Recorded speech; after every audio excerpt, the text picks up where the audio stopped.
Who else criticized the people at Barstool? Me. I talked about it again tonight. You'll hear it again tomorrow's show, you idiot. Fine. I guess. All right, come on. You win. Thank you. That's all I need to hear. Thank you. Jimmy Hot Takes. I didn't mean to get in your way. Timmy. Timmy. I'm sorry. Yeah. All right, you ready for this? I think so. Are you fucking ready? I don't know. All right. I think LeBron James, is way better of a basketball player than Larry Bird ever was. What do you think about that? I think you're welcome to your opinion. Really? Yeah. You don't want to play along at all? Not really. Not really. Born entertainer, though. Hello. Hola. Hola, what's up?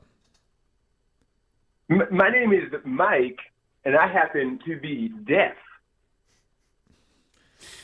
It's Deaf Mike. Deaf Mike, how are you doing? I'm okay. Well, here's the problem, Deaf Mike. You can't hear me, though. Well, here's the thing. You're not going to like this, but I have a phone. It does transcripts, if you know what I mean.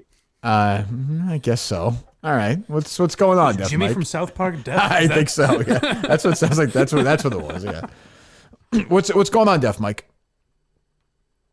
I'm sorry, I couldn't hear you. Can you say that again? Well, what about this fucking phone, Deaf Mike? It's not perfect. I've just been working a lot, you know. Where you been working, Deaf Mike? I own a little comedy club with my father. Oh, that must What are the chances? What a nice life. Boy, some may be envious of that. So you have a great relationship with your father, Deaf Mike. Wow. He's always been there for me. Oh, my God. That's really nice, Deaf Mike. This thing is certain could have shaken Deaf Mike, out what this kind way of... for me. Deaf Mike, obviously you're impaired for hearing. I'm sorry about that. What kind of physical condition are you in, would you say? You were in good shape? I'm about 6'2", 200, ripped.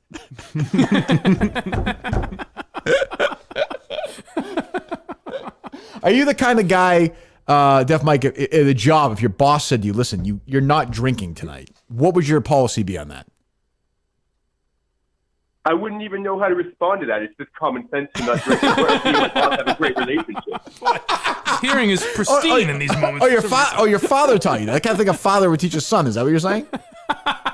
Well, my boss is my father, and we have a tremendous relationship. Right. It's just never been stronger. That's very nice. But when there are situations go wrong for you, Deaf Mike, How do you handle? Do you tend to play the woe is me card, or what is your policy? Just out of curiosity, what's your policy?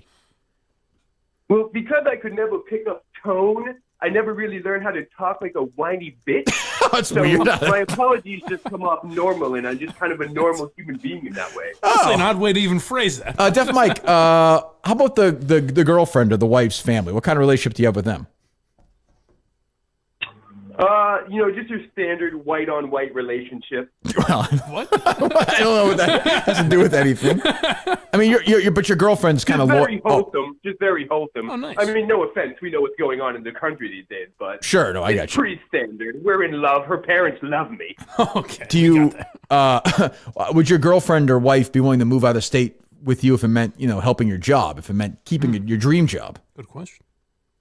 She'd do whatever it takes. It's all about family. All our family gets together. We've always been together. This guy is living quite the life. How about your mom? Just in terms of, is she sexual in nature with you at all, or is it just a wholesome relationship? No, but it's funny. The one thing about my mom is she did die in a shooting.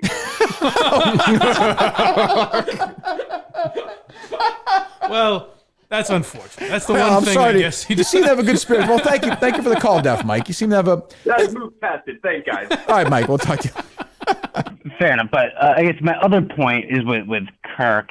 With the people tweeting from Barstool and all that stuff, and I feel like with WEI you would have called them out a little more. Where I think, Holy fuck! I feel like you're just kind of. Did you listen to the show last night? You did a little bit, but then you just don't get involved. Don't get involved. We want me to drive to their house? I don't know. It just seems like they. No, just, you just said no. You said to me, I don't get involved. And then I said, what do you mean? You said, I don't know. So what are you talking about? Well, you let it go. Where I feel like in the past, I feel Let like it go? you got more invested. What did you want me to do? I fucking who else criticized the people at Barstool? Me. I talked about it again tonight. You'll hear it again tomorrow's show, you idiot. Fine. I guess. All right, come on. You win. Thank you. That's all I need to hear. Thank you. Hey, Kirk. Uh-huh. It's Joe. Joe Haggerty. Oh, jeez. Wow. This is a blast. My first rivalry in the media, Mike. That's your first one? Joe Haggerty. Yep. I never knew. Right. I knew you hated each other, and One I never knew why. One of the biggest assholes of all time. Joe, you're a fucking asshole. Wow. Yeah, I sure am an asshole, Kirk, but I want to make it up to you. Oh, sure. Go ahead. Are you busy tomorrow? Well, why is that? I'm thinking about taking a ride up to Montreal. There's a birthday party. This is for the. You know, once in a while you give them for the old, for the people who stuck around all these years. Is there? Those girls now, Joe, are in their 20s, I would think, right? Oh, I remember that. Yeah, they have daughters now. They might. That was 7 years ago, Joe. Hey, the drinks are keeping on flowing, Joe. It's quarantine time. You're Joe. You're Joe. Joe, you're Joe. Yes, I am Joe. See you later. Let's talk to you later. The context of that, very quickly, is Joe Haggerty was somebody who worked for Comcast TV when I did some TV. We wound up getting some huge fights because he was just he was a total asshole. Everyone hated. And then during the Stanley Cup Finals or the playoffs in Montreal, he was drunk or something and wrote some weird story that the editors didn't see it, and we saw it and did a whole show on it. They hadn't fixed it. Remember? Yeah. It was like 16-year-old girls are drinking and Dan Roach is hanging out. It was just bizarre. Yeah. I wrote a whole story on it. It was fucking strange. So that was my first real. Is that where your guys' hatred of each other comes from? No, we hated each other before that. What, I forget. Anything interesting there? He was just a dick. Like he was one of those like Andy Gresh, Joe Haggerty, Comcast dicks who were like, you spend as much time as us in the locker room. And why are you here? And like they would be dicks to you like during the breaks and before the shows. And God, fuck off. I don't know anything about Joe Haggerty, but Andy Gresh had that vibe even on air. Two of the biggest. Please, he blocked me. He's the first person I think ever blocked me. Joe Haggerty is the biggest asshole in the history of Boston. Hello. Hey, Kirk. It's Aidan's sister, Devlin. Oh, no. It's who? Aidan's sister, Devlin. Who's that?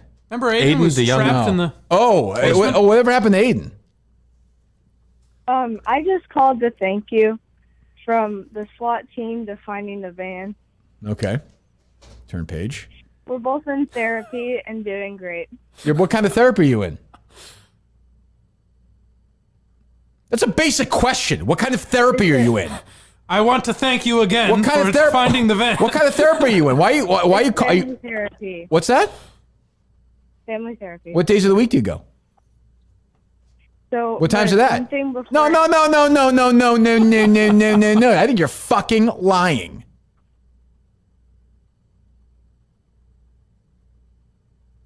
Well, Devlin. Sorry, but you don't pass the sniff test on this one. I don't think you're actually Aidan's sister. I have to go, but one thing before sure. I go ahead, Devlin. Go ahead. I like it. Go ahead. My parents went on a date to Mamma Mia's last Saturday. Uh-oh. And we haven't seen them since. Oh, my God. That's too bad. All right, we'll talk to you. This poor family. Right. Hello. Kirky. What's up? So you've never asked, I don't think you've ever said what kind of clubs you have. All right, we'll take one more. You gotta remember there's an audience. What's up? Hello? Hello? Hi, this is Tina, Gina's professional protesting partner. Hello, Tina. How are you? Let's give this a whirl. Great. I just wanted to talk about what she was saying yesterday and like the reasons and the not reasons. Mm-hmm. Right. So like she's more of like the reason protester, but I'm more of the not reason protester. I was wondering about that. So you represent the not reason crowd. That makes sense. Yeah. Okay. Just like the not reason. Can I just say, you have a very nice voice. Thank you, but that's not a reason to compliment me though. No, I understand. No, I apologize. I knew the minute I did it, I should have apologized. That's not a reason. So give me an example of what you're not protesting recently, Tina. the other day, like I saw a guy like walking down the street. Mm-hmm. So I went down and like burned down the fire station. Tina! Oh my God! Tina, that seems very. Again, I'm not going to tell you how to do what you do. You do it very well, but that seems to me a big reaction to something that doesn't really warrant that. No.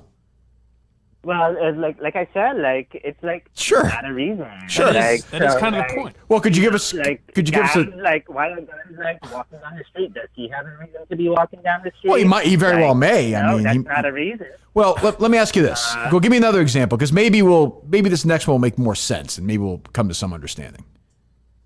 Well, like the other day, I saw someone go and adopt a dog.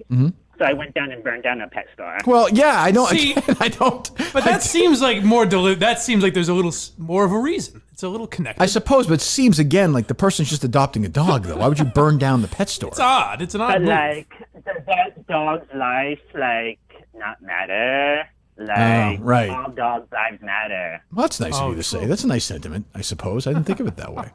Huh. Well, do you have any questions for Tina, Steve? You seem a little perplexed. I don't know why you would be. Anything else, Tina? Like, and I just wanted to I just wanted to be like on a podcast because like my partner, like Gina, right now, she's like stealing all the spotlight. Like, Right. says, wow, she has a reason to protest. Sure. So like, I just wanted to come on here for no reason. Do you I can have a reason that's to have perfect. spotlight, you know? Well, but let me ask, for a not protest versus a protest, because Gina was nice enough to outline what you should wear. Do you dress differently for a not protest? Well, for like a not protest, like I would just like look in my closet and like just like take like out like my bulletproof vest. Sure. And then like I'd probably like I don't know, like pack my AK-47. Jesus. You know. Tina. All right, Tina, we lose you online, but thank you for the call, Tina. There you go.